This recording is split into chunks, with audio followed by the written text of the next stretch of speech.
Welcome to a place where the universe breathes slowly and stories unfold like starlight.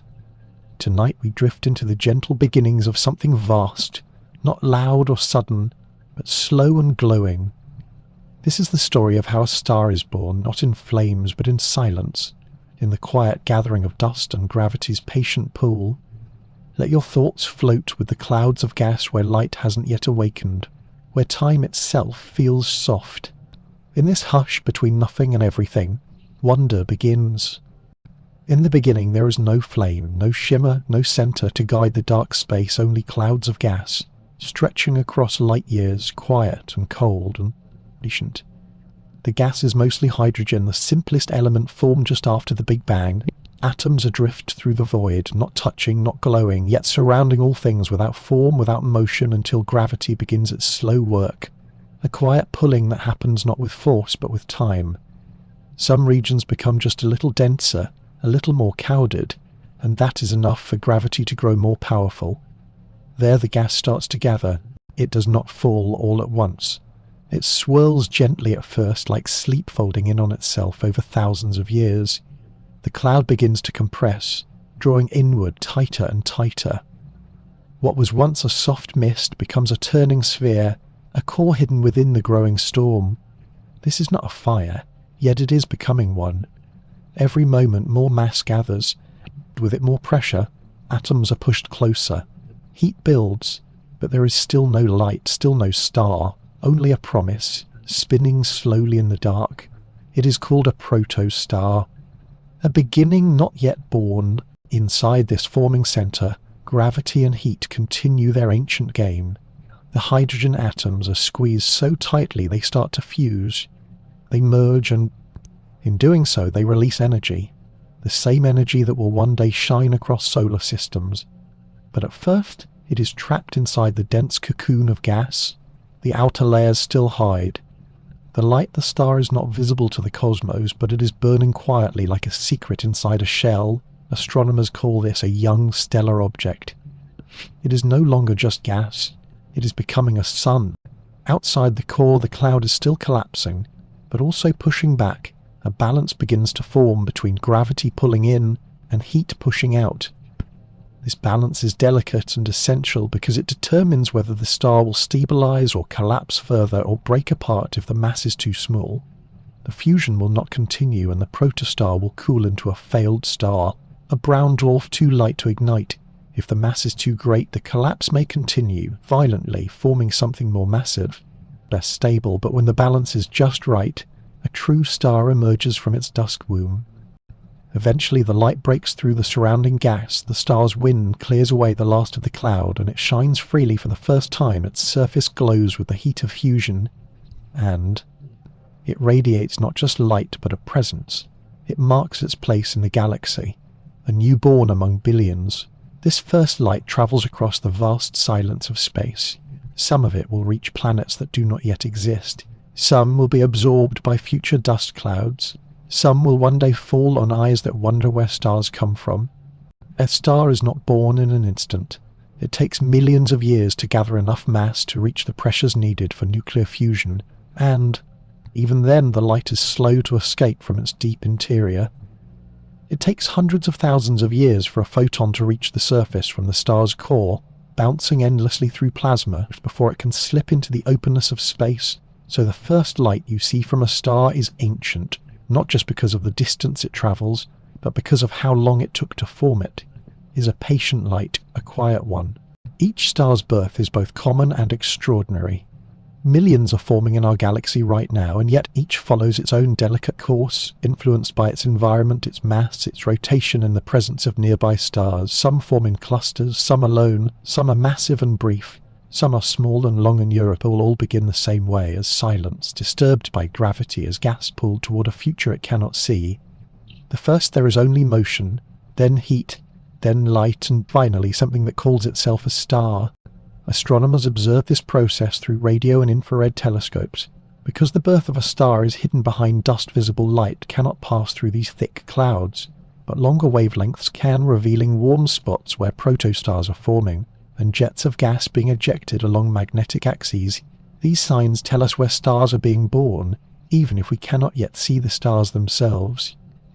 Every image taken is a look not just into distance, but into time, into the soft unfolding of something that may one day host worlds and life and questions.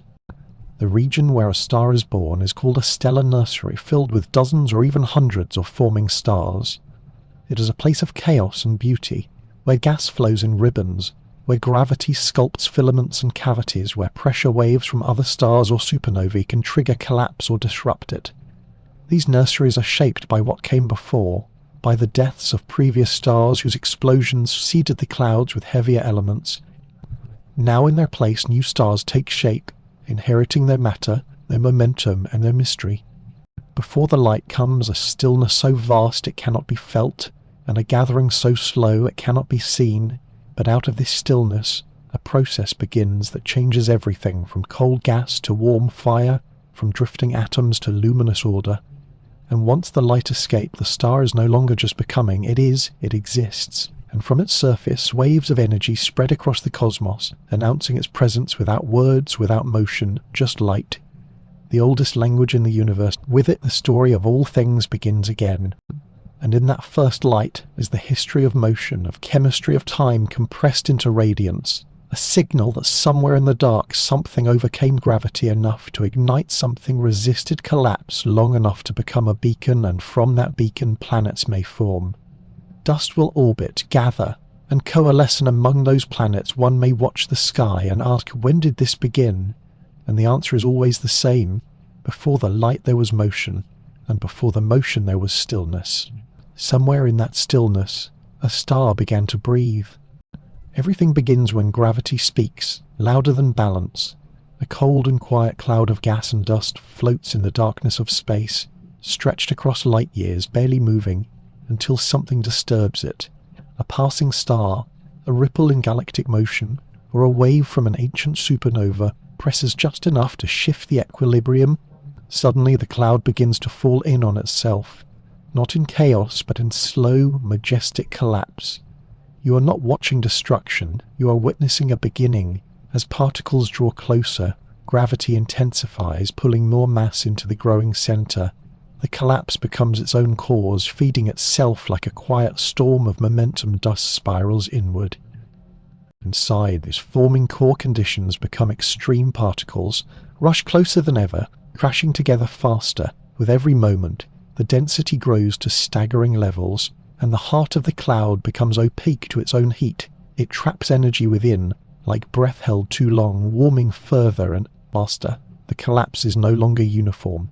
The center accelerates while the outer shell still drifts behind. An embryo of a star now forms, invisible to eyes but inevitable in physics. The molecules can no longer drift freely. They are squeezed into tighter arrangements. Plasma forms matter. Stripped away its electrons, the cloud is no longer just a cloud. It is becoming a structure, something bound to change. The sky, a protostar, glows, not with fire, but with trapped potential. A quiet glow hidden under veils of dust waiting for ignition. Around this growing center, the disk begins to form a wide, flat halo of spiraling material, circling like dancers caught in a whirlpool, spinning faster as they fall inward. Conservation of angular momentum ensures the collapse is not symmetrical. The disk thickens and clumps begin to appear, seeds of planets perhaps, or just scattered debris of creation. Magnetic fields twist and chin particles winds begin to rise. Even before a true star is born, outflows of material shoot from the poles. Jets of matter stretch for light, years carving into space like early declarations of presence. The collapse creates order, and the surrounding chaos begins to obey structure, forms from the spiral, from what was once randomness, and from the heart of this collapsing cloud, light prepares to make its entrance. But not just yet, not until the fusion begins. The protostar is a threshold, not a final form. It is still growing, feeding off the surrounding disk each day, gaining mass each moment, getting hotter at its center.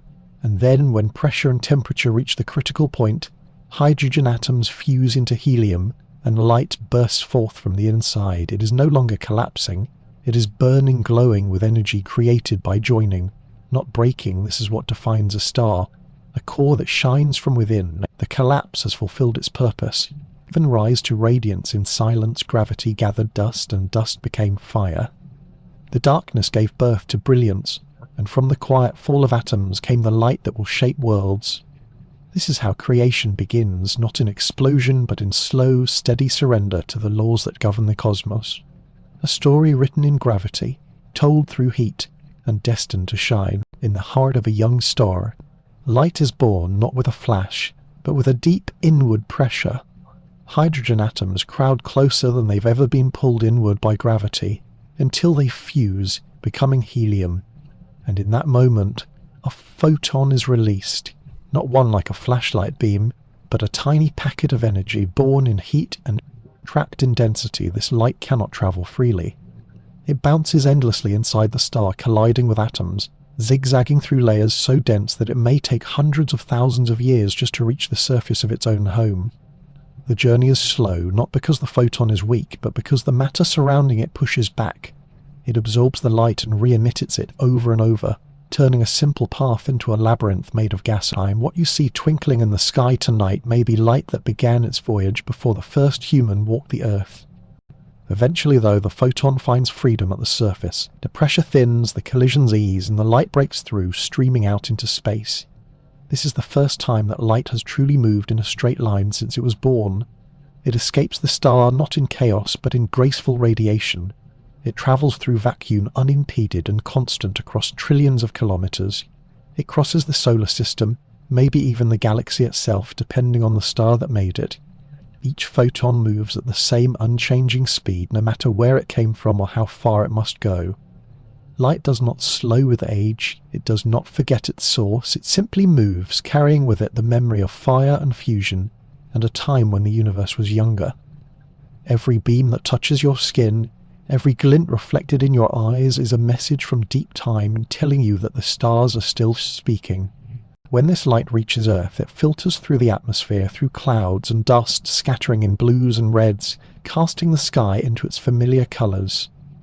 Some photons are absorbed by leaves turned into sugar, some warm your skin, some bounce from the moon into your dreams, and others enter telescopes carrying spectral signatures that reveal the composition of distant stars. Even the temperature and motion of galaxies in flight. Astronomers study these patterns like ancient maps decoding the fingerprints of stars long gone, yet still shining. Their knowledge isn't just theory. It's visible every night when you look up and see not the stars themselves, but the light they gave away long ago. This is what makes astronomy different from other sciences. It looks not at what is, but at what was, and what is still arriving across silence. And so light escapes the core not only of stars, but of time itself. It travels in silence across darkness, untouched by wind or resistance. The same photon that leaves a star may pass through ancient ruins, modern cities, or quiet eyes watching from a hilltop. Its journey is never paused or never redirected. It does not hesitate.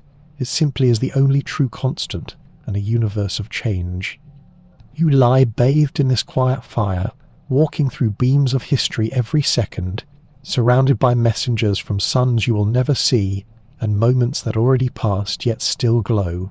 There is a law older than planets and deeper than gravity, a limit written into the very fabric of space itself. Nothing in the universe can travel faster than light, not information, not matter, not force. Light speed is not just a number, it is the boundary between cause and effect, the upper edge of possibility. This speed, 299,792 kilometers per second, is woven into how space bends and how time stretches when something approaches this speed. The rules begin to shift. Clocks run slower, lengths contract, energy grows towards infinity, and what was once ordinary motion becomes a distortion of everything we know the closer you get to light speed. The more reality warps until at that limit space and time themselves no longer behave as they do at rest, and the passage of moments changes form. This speed limit is not like a wall you crash into. It's more like a horizon that bends away from you the faster you chase it. The slower your time flows from your perspective, everything feels normal, but to the outside, the universe could unravel this speed as what holds the arrow of time in place, ensuring that history follows a direction and that the present does not fracture. Light sets the rhythm that everything else must follow. A universal clock that all things tick against, whether they are aware of it or not. For particles with mass, this limit cannot be crossed. No matter how much energy is added, they can only approach it, never reach it. The equations of physics make sure of that. Photons, however, are born at light speed and stay there without effort. They do not accelerate, they do not age, they do not experience time. They are the messengers that glide across the universe, while everything else stumbles through slower steps. This is why light is more than illumination. It is a rule. It shapes the lanes through which galaxies spin and atoms bond. Even thoughts emerge in brains made from stardust. Time itself is affected by speed, by gravity, by motion. But light speed remains untouched. It is the only constant in a universe of shifting change. So the universe is not infinite in its permissions. It does not allow anything to go anywhere at any speed. Instead, it folds and stretches around this one principle. Everything that exists must play within the boundary light defined, and in doing so it becomes part of a shared reality. No message can arrive faster, no signal can jump ahead, no thing can outpace the glow of the stars that gave it birth. So as light races outward from supernovae, from galaxies, from the edge of what we can see, it tells a deeper story. A reminder that limits are not obstacles, they are the frame within which meaning becomes possible. The story begins with twins one remaining on Earth, while the other climbs aboard a spacecraft and flies near the speed of light years pass in space, but fewer pass for the traveller when the journey ends. The spaceship lands, the twin who stayed has aged more, while the one who left has barely changed. This is not imagination, but prediction tested by the very mathematics that Einstein left behind. It is a real effect of moving close to the speed limit of light time. It does not tick equally for all observers. It flows more slowly for those in motion compared to those at rest.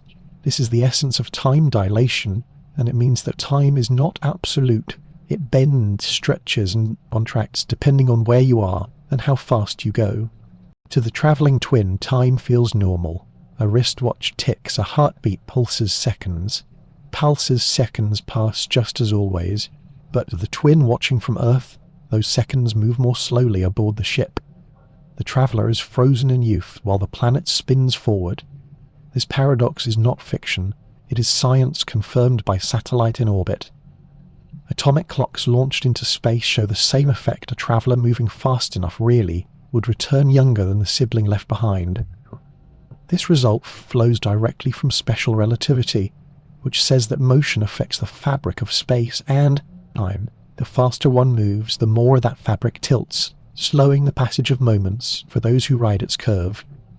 The faster the speed, the greater the stretch. Until near light speed, the difference becomes striking. The twin paradox is no illusion. It is a mirror, showing the flexibility of reality. Space and time are not separate but intertwined, and movement through one alters experience of the other from this perspective. Space is not merely emptiness, and time is not just a ticking line.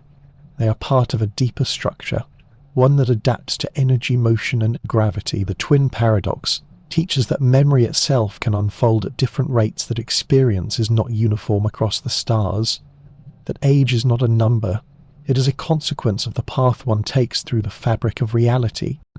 And so, time is personal.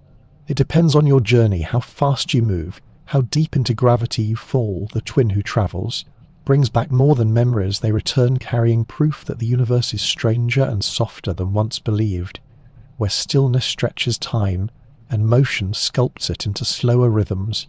Light remains the guidepost, the unchanging speed against which all clocks are compared, every second measured. But within that comparison is a truth. Even twins do not share the same time, not because they choose differently, but because the universe folds differently around their paths. And in those folds, time reveals its quiet secret, that it is not fixed. It flows like a river with many currents. Time does not flow equally across the universe. It stretches near massive things and flows faster far away. This is not a theory, but a measured truth. Satellites and clocks have shown that gravity bends not only light, but time itself. Deep in a gravity well, moments move slower, and high above the Earth, time moves faster by tiny, measurable amounts. This means that standing on a mountain ages you slightly faster than living at sea level. GPS systems must account for these shifts to keep directions accurate. Einstein's general theory of relativity explained this strange warping, not just as a force, but as a curvature of space and time. Mass does not simply attract, it reshapes the rhythm of existence itself. Imagine a trampoline with a heavy ball in the centre. The surface bends downward. Any marble that rolls nearby curves toward the dip. Space works like that, but in 4 dimensions. Where time is pulled along with space, this warping affects the path of planets, the bending of starlight, and even the pace at which a second ticks. Years could pass outside while minutes unfold inside. Gravity is not merely a pull, it is a sculptor of time's river, slowing its current where mass is great and letting it flow freely where the fabric lies flat. The presence of mass bends the path not just of light but of history. This isn't science fiction, it's part of our world today. Astronauts aboard the International Space Station experience a different flow of time than people on Earth. So do high-flying planes and atomic clocks on satellites. Even mountain peaks live in slightly different time zones from valleys. It's not something we feel, but it's real and measurable when we look up at stars and observe their light. We're also witnessing time shaped by their mass, stretched by their presence, bent gently along the way. The light we see from galaxies and black holes has passed through hills and valleys of time sculpted by gravity, and turned into whispers from distant places where the ticking of time may not match our own. The deeper the gravity, the more time lingers, and in that lingering lies a mystery. The universe does not treat time as a fixed beat, but as a flexible thread pulled taut or loosened by the presence of mass. This means that 2 observers in different gravitational fields will never quite agree on how much time has passed, not because they count wrongly, but because their clocks truly tick differently. This is the world revealed by relativity, where time is part of the cosmos' geometry and gravity is its hand drawing curves across the ticking seconds. Every hill, every planet, every black hole is a painter of time, and we walk in those strokes, shaped quietly by the masses beneath our feet. There is a moment in a star's life when pressure and gravity stop agreeing, when the core can no longer hold up the outer layers and everything collapses inward. What follows is not silence, but a detonation so bright it briefly outshines an entire galaxy. The death of a massive star creates something the universe rarely forgets. A supernova. It's not an explosion in the way you imagine, not just destruction but transformation. A pulse of brilliance, a shock wave of elements, a cosmic heartbeat that echoes for thousands of years across space. You do not witness this event firsthand, but its light finds you across time. When a star explodes, it sends out a wave of radiation of particles and of newly born elements forged in the final seconds of its life. This is when gold is made, and uranium and iodine. These atoms do not come gently, they are flung outward into the void. Some will float across galaxies until they find a world where they may one day become part of bone, blood, or thought. Or thought even now. Some of the calcium in your teeth was likely forged in such a dying blaze. The outer layers blast away into space, but the core collapses inwards. Sometimes it becomes a neutron star so dense that a teaspoon would outweigh a mountain. Sometimes, if the star is even heavier, it collapses beyond light itself, becoming a black hole. In either case, something remains hidden at the centre, a remnant of the fire that once was something that does not glow but still holds memory. The brightest goodbye is always followed by a silence that hums with what came before. Astronomers look for these flashes. They appear suddenly and fade slowly. The light curves recorded by telescopes are like fingerprints, showing the energy released, the elements born, and the motion of the shockwave through interstellar space, long after the star is gone. Its light still tells its story. This is how you know stars do not die in darkness. They leave behind records in photons, in dust, in cosmic rays. They leave behind legacies woven into future systems. If a supernova occurs close enough to Earth, it would be visible even during the day, and could affect the chemistry of the upper atmosphere. The energy released is immense, but not just violent, it's creative. The material expelled becomes part of nebulae, which may eventually collapse to form new stars and planets. This is the cycle you live in, one of death and birth, where endings feed beginnings, where brightness is not a sign of loss, of continuation of passage. The supernova does not stop at light. It releases neutrinos, tiny particles that barely interact with matter. Billions pass through your body every second unnoticed, but their presence confirms that nuclear reactions have reached a final climax, that a star has completed its journey. These particles are the quietest messengers of the loudest farewells, and they cross the cosmos with nearly no resistance, untouched, unbent, unchanged. Long after the blast, the remnants of a supernova glow in the sky like a ghost cloud. The Crab Nebula, for example, is the remnant of a star that died nearly 1,000 years ago. Its light was seen in the sky in the year 1054, noted by Chinese astronomers as a guest star visible even during daylight. What they saw was a stellar end. What they recorded was a beginning of understanding the record outlasted the star itself. You live in a galaxy filled with such remnants. Silent shapes in the night sky that still shimmer with leftover heat and light. They tell you something fundamental. Stars do not vanish. They transform, and what they become may one day form the seeds of your own sky or your own skin. The light from those events can still be seen through telescopes, and in that light, scientists read temperature, density, composition, and time.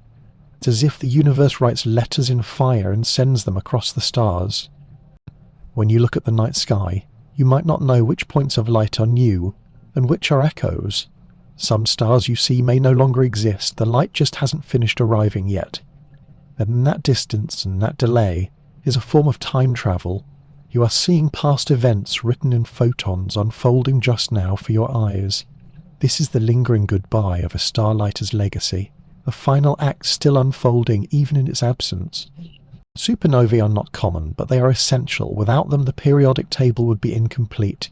The Earth would lack many of its materials, and complex life may never have emerged in their luminous deaths. Stars distribute the tools of biology and the materials of mountains. They carve the chemical foundation of future worlds. One goodbye delivers 1,000 new beginnings, not just metaphorically, but physically, chemically, undeniably. This is why death in the cosmos is not an end but a conversion.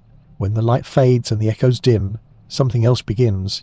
The gas cloud left behind may start to collapse, pulled in by gravity, shaped by time and pressure. And that cloud may one day become a star, a planet, or even a being that wonders about the stars that came before, even in their destruction. Stars remain part of the story. They do not vanish, they participate. So when you think of a star's death, do not imagine silence or absence. Instead, imagine brilliance. Imagine atoms scattering like seeds. Imagine the night sky being painted with the dust of possibility, and the quiet hum of a neutron star spinning in darkness, whispering of the furnace that once was. These are not ends, they are luminous thresholds, reminders that the universe is always becoming. Some of the stars you see now will someday end this way, and their farewell will carry across light years, touching the atmospheres of distant planets, maybe even the curiosity of other minds in the far future. This is the legacy of a supernova, to continue shining long after the heat has gone, to continue giving long after the body has vanished, to continue whispering in the form of elements, energy and light. Every goodbye in the universe is also a form of arrival light, which is places its maker never. Will atoms drift into hands that do not yet exist, and the cycle carries on quietly and continuously. The brightest goodbye is not a final word, it is an invitation to look closer, to see the connections glowing between past and present, between fire and thought, between a dying star and the dream you carry, to the next chapter. A star does not vanish when it dies. It expands or collapses, it sheds its layers into the dark forming clouds that stretch across space, shaped by gravity and wind and heat. This cloud is not a grave. It is a cradle swirling gas and dust that drifts for light years, filling the silence with memory and the promise of becoming. Each piece of that cloud once pulsed with fusion, once stood at the centre of light and time, but now it floats weightless, cold, tired, waiting not for rest but for return. This is the remnant called a nebula, a ghost of what once burned and a whisper of what may ignite again. The colours we see in pictures, pinks, blues, greens, are not added for beauty, they are traces of elements, option going red, hydrogen shining pale blue, sulphur bringing warmth. These colours come from the atoms themselves, excited by light shaped by remnants of energy that never truly leave, and these atoms are not static. They are alive in motion, spreading outward, falling inward, colliding, pulled by unseen forces, and shaped into complexity. As the cloud expands, it encounters the interstellar medium, the background sea of gas and dust that fills the space between stars, and here it slows, thickens, grows in density. Gravity begins to stitch parts of it together again into knots, into clumps. These are not yet stars, they are seeds, and the matter around them continues to swirl, gathering into disks, spirals, tendrils. Some parts cool, some heat up. The cycle begins again, slowly, invisibly, yet always with direction. What you might not see is how rich this cloud has become. The death of the star enriched it with elements that were not there before the original star began, as mostly hydrogen, but in its death it added iron, carbon, calcium, phosphorus element. Over time they mix with simpler gases, forming a blend that is not pure, but potent. The Earth itself formed from such clouds, a mixture of old stardust and new collapses atoms, that once lit another system, came together under gravity, formed a disk around a young sun, clumped into planets, cooled into oceans, hardened into rock. Some of that ancient matter became part of the mantle, some part of the crust, and some lingered in the air as invisible legacy. Your bones contain calcium from these clouds. Your blood holds iron from such explosions, and the oxygen in your lungs was likely once locked in a star's breath. The cloud left behind by a star is not uniform. It has currents, it has pressure, it has winds and magnetic fields that twist and channel the flow. Material gathers into filaments, long thin structures that thread across vast distances, and where these filaments cross, densities spike and collapse begins anew. The stars born from these intersections are not random. They inherit the material memory of what came before. They burn differently, depending on the cloud that formed them, and in this way, even the nature of future light is written in the ashes of the old. Some of these clouds form planetary systems. Others may form only stars. Some may never collapse at all, but drift eternally, reshaped by nearby explosions, passing stars, or galactic tides. And some will fold into the galactic spiral, arms vast zones where starbirth is common, and luminous the Milky Way itself is full of such nurseries. Regions where stardust glows, not because it is lit from within, but because it reflects the fire nearby, and in this light we see the cycle in action, not as metaphor, but as motion, as proof. Astronomers study these clouds through telescopes that see beyond visible light. They use infrared to peer through dust radio waves to map cool gas, and X-rays to trace shock waves, and what they find is not emptiness but architecture. A blueprint drawn by force and chance, shaped by ancient light, and filled with potential nebulae, are not rare. They are the default state between stars, and in their quiet fullness they carry everything needed for stars and worlds and atmospheres and breath. When you look at the night sky, many of the points you see are young stars born from such clouds, glowing still with the heat of their ignition, and beyond them in the dark there are still clouds not yet collapsed, carrying the memory of stars you cannot see, and perhaps never will, and yet they are part of this shared system, this galactic exchange of energy, and form a long unbroken chain, from light to ash to light again. The cloud left behind has not vanished. Even when it is used up, it lingers as background, as dust in orbit, as molecules in comet tails, as traces in the interstellar medium, and it may again gather and again collapse, again form the base of something new. This is the long rhythm of the universe, a beat measured in millions of years, a silence filled with waiting, and in that waiting, with promise. So even when a star dies, the story does not end. It simply changes its form, its voice, its path, its legacy, now floats between stars, now glows faintly in the arms of galaxies, now rises in the spectrum of distant light, and in this glow, in this cloud, something waits to begin again. When a massive star reaches its end, the outer layers explode outward, but its core cannot escape. It collapses instead inward, past the point of atoms, past the limits of iron, and into something stranger. Protons and electrons crushed together become neutrons, and the entire mass compacts into a single city-sized sphere. The result is a neutron star, a remnant no larger than a small town, but heavier than the sun. This is matter compressed to the edge of understanding. A neutron star is so dense that a teaspoon of its material would weigh about 1 billion tons. This is not just heavy, it is a different state of matter altogether. The neutrons packed together form something called degenerate matter, where normal atomic structures no longer hold the usual laws of chemistry and physics no longer apply in the same way. Gravity here is so intense that the surface pulls everything inward at a fraction of the speed of light. A fall that would take a few seconds on Earth would complete in 1/millionth of a second here. Despite its size and silence, a neutron star still speaks.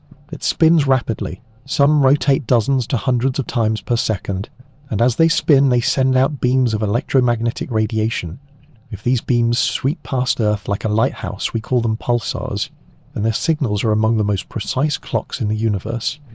They tick in radio waves with such reliability that we use them to study time, gravity, and even to navigate spacecraft across deep space. The surface of a neutron star is not smooth. It is jagged and hot, and laced with magnetic fields 1,000,000 times stronger than anything we can generate on Earth. Some neutron stars are magnetars, even more extreme versions whose fields can twist atoms and strip electrons from orbit across vast distances. These fields are relics of the star's rotation, compressed and concentrated by the collapse, and they shake the space around the neutron star, bending light and trapping particles in strange loops. Inside the neutron star, deeper than we can observe, lies the question of what matter really is at such densities it is possible that new particles form, maybe even quark matter, where the building blocks of neutrons themselves break down. This is not confirmed yet, but many theories suggest that at the heart of a neutron star lies a kind of physics we have not yet touched, a frontier, not of distance but of density, a place where even light is bent by compact mass. Neutral stars may remain quiet for millions or billions of years, slowly cooling, eventually fading into invisible relics. But some encounter other stars. They may steal matter from a nearby companion, forming hot accretion disks, or even merge with another neutron star. Such collisions are cataclysmic, producing gravitational waves that ripple across space and creating heavy elements like gold, platinum, and uranium. It is now believed that much of the gold on Earth came not from supernovae, but from the crash of neutron stars billions of years ago. These events are rare but powerful when they happen. They send out a burst of gamma rays that can travel across galaxies. Their gravitational waves have only recently been detected by instruments like LIGO, which stretch and squeeze space itself to feel their passing. From such detections we can measure the mass of the object, their spin, their collision, and even how much light was produced. Combining this with telescope observations gives us a fuller picture than ever before. Neutron stars do not glow like stars. They are often invisible to the naked eye. Their presence is revealed only through their effects, through the bending of nearby orbits, the distortion of magnetic fields, or the ticking of their pulses in deep radio silence. They do not shine, they whisper, but their whiskey is clearer than thunder. It carries across the dark longer than light can and reminds us that not all legacies are loud. Some remain steady and small and strong. There are believed to be hundreds of millions of neutron stars in our galaxy alone, most unseen, drifting between stars as silent monuments to lives once bright.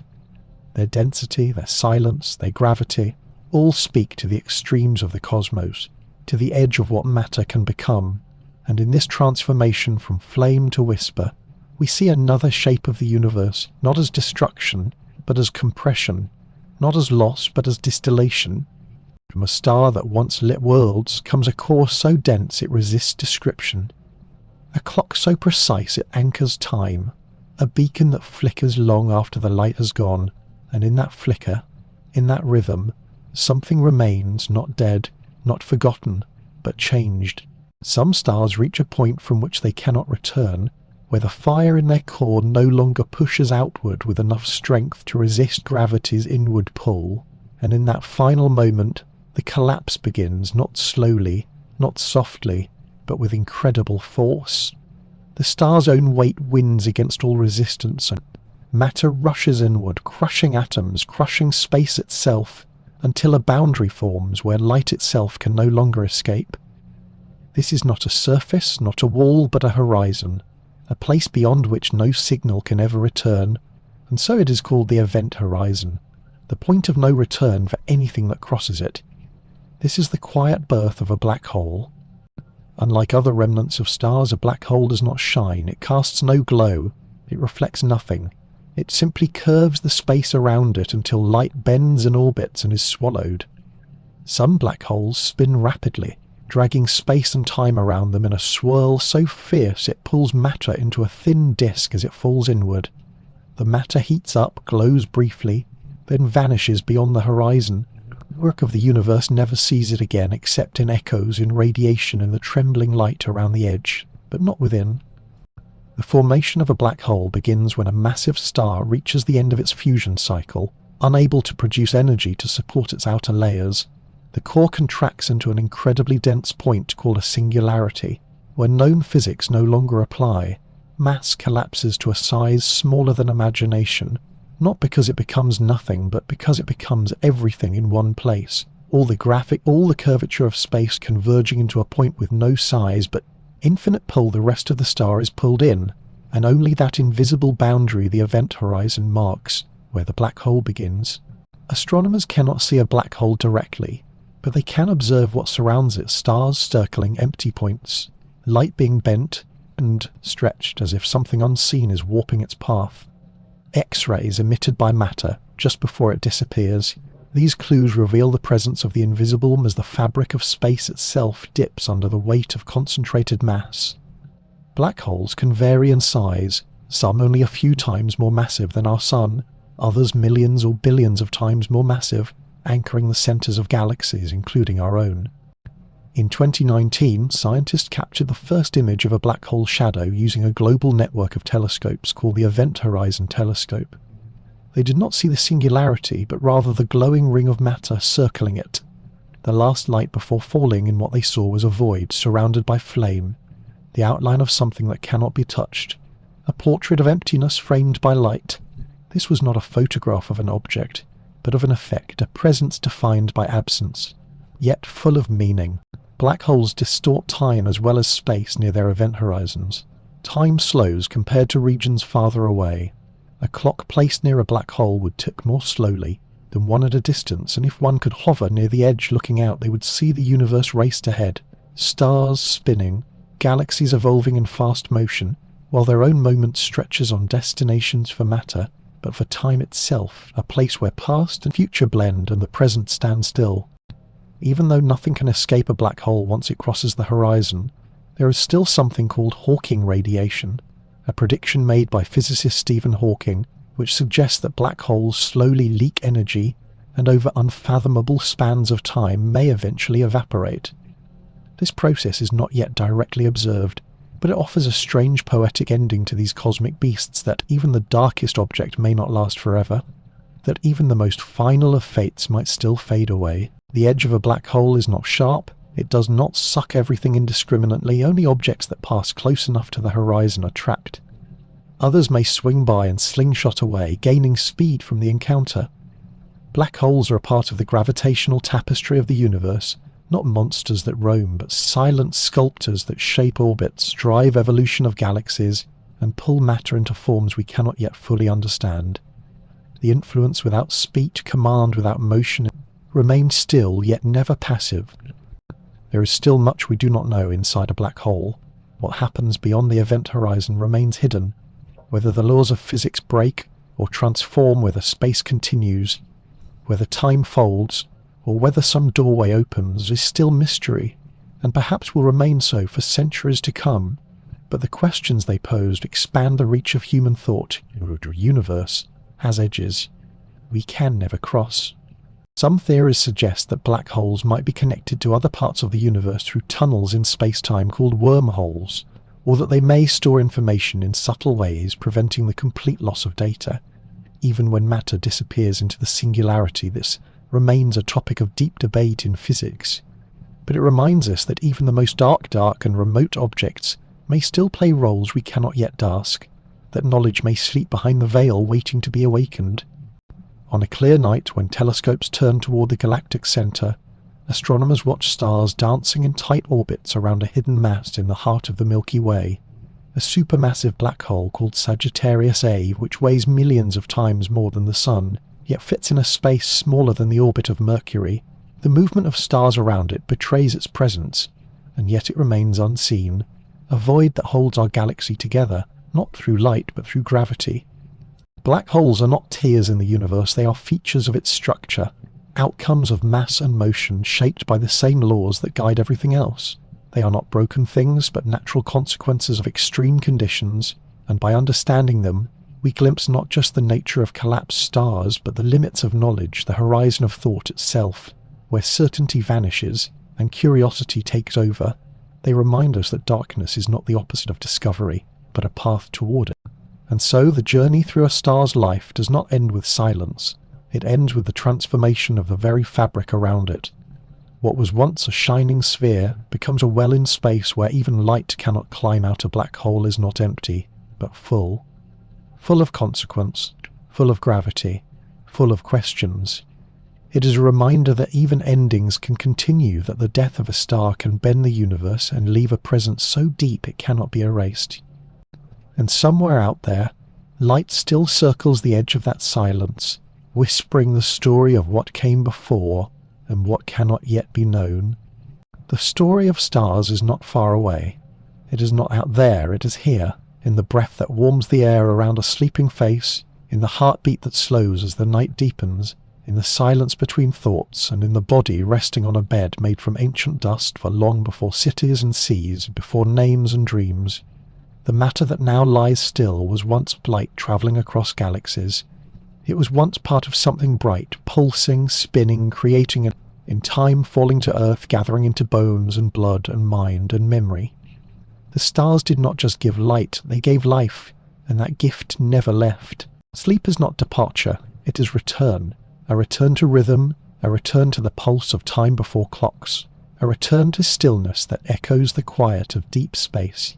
When a person closes their eyes and drifts, the brain does not stop it, it realigns it, pulses with waves like the surface of a calm ocean. It signals slow, not into nothing, but into patterns ancient and essential, and inside every signal, every electrical breath of the sleeping brain, are ions and atoms that came from stars, the calcium that trigger thought, the sodium that shapes sleep, all born in places where gravity once forged light. The body does not fall asleep all at once. It releases slowly, the muscles loosen, the heart eases into its quiet beat, temperature falls, the boundary between self and the world begins to blur, and in this blurring, the body becomes less solid, and more like memory, and memory is built from matter. Matter remembers its journey. The oxygen that flows into resting lungs was shaped in a red giant. The iron that carries it in the blood formed in a dying star. The hydrogen that sustains life was born at the dawn of the universe. There is no sleep without stars, because there is no self without them. When dreams come, they do not arise from nothing. They rise from neural pathways charged by energy shaped by chemistry, and chemistry shaped by the rules of the cosmos.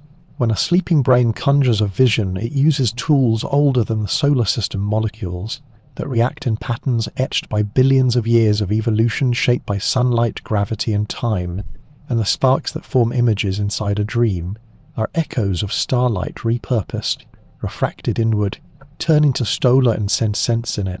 Rest the stars that once blazed outward, now flicker inward in the form of thought. Outside the window the stars still shine. They do not demand to be seen, but they are there, and they are not separate from the sleeper. They are in quiet conversation with the water in the cells, the carbon in the bones, the heat that leaves the skin in infrared waves. These waves too are light, and they drift outward into the night. A body at rest still radiates a whisper of energy into the universe, the same universe that once gave it shape and now receives its warmth again in a cycle unbroken even by sleep, even by silence. The earth spins slowly under a blanket of stars. It tilts and turns, offering its darkened side to the vastness above, and in that darkness, life rests every night. Billions of humans and uncountable other beings close their eyes and yield to stillness. The rotation of a planet sets the stage. The presence of stars sustains the rhythm. It is not random that we sleep in darkness. It is a gift from the cosmos. a pause granted by the alignment of light and shadow, a nightly reunion with the universe that holds us and the stars that once build us. If one listens closely, there is a hum not of sound but of presence, the resonance of existence itself, and that resonance is shaped by everything that has ever burned in space, from the first stars that ignited the earliest hydrogen to the newest supernova scattering fresh elements into the void. Each has added something to the background, to the canvas upon which the sleeper now rests. And though the bed may feel still, the atoms within it are ancient, restless, full of history and full of calm at once, because they have come so far only to become something that can now sleep. Even the silence of space is not total. It carries the cosmic microwave background with the last whisper of the Big Bang, and in a way that whisper is still around every sleeper, too faint to hear, but not too faint to exist, and it touches all things with a quiet presence, a reminder that the beginning of all things is not lost but transformed, and it now hummed through the air, through the blankets, through the dust motes drifting in stillness. If one could listen deeply enough, it would sound like a lullaby sung not with words but with time. What does it mean to say we are made of stars? It means more than origin, it means inheritance, and it means belonging. The story of the stars is not one of distance, it is one of continuity. Every sleep is a return to that continuity, a reminder that the body is not a stranger in the cosmos, it is a product of its laws, a child of its fire, and every night when consciousness fades, it is not ending, it is participating in something vast and kind and ancient, a rhythm written long before memory and long after worry. Tonight the stars remain, they do not grow tired, they do not stop shining even if clouds cover them, even if no one looks. Their presence is not conditional, their gift is not withdrawn. They gave themselves to everything that lives, and they continue to give by simply existing. And that light, though it may seem far, is never truly gone. It travels, it scatters, it lands. And sometimes it rests not just on skin, but in it, the old vode. It once came from the heart of stars, now pulses softly in dreaming minds, and sleeping limbs, and resting hearts. The body sleeping now is not separate from that light. It is part of its journey, a place where it paused, where it took form and found rest in a new way. The person asleep beneath blankets, beneath roof, beneath atmosphere is not far from the stars. They are within the same field of energy, of gravity, of time. They are different expressions of the same laws.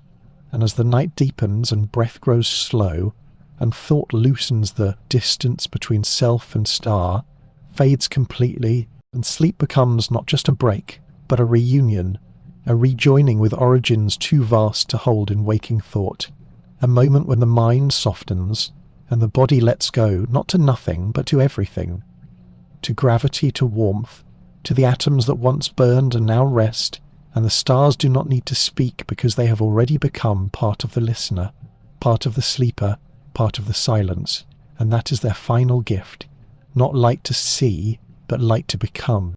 And so rest comes not as absence, but as return, not as a falling away, but as falling into place, into softness, into starlight, into memory, into peace. And the stars that once burned for billions of years now sleep inside bones and breath. Their journey not ended but transformed, and somewhere between breath and thought, a quiet whisper remains, a gentle glow that says nothing more than this is home.